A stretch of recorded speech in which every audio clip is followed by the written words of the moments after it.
everyone, this is Fred from 4x4 Shop. Today we install our backup camera in an Audi Q3. We flash mounted to the existing screen of the car. That's where the backup camera mounts, replacement for the trunk handle.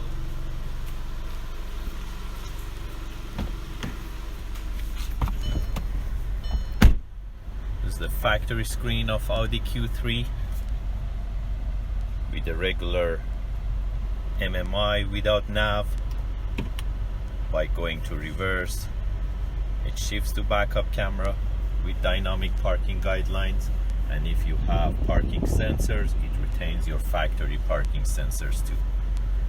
By going to drive or park, it goes back to the factory MMI. If you're interested to get these type of interfaces, you can buy them online from 4x4shop.ca. You can go to our interface packages and you can buy them and order them online, or you can give us a call at 905-604-4294 and one of our technicians can help you out with the right product. And if you want to book an appointment for installation, we can book it out for you. Thank you and have a great day.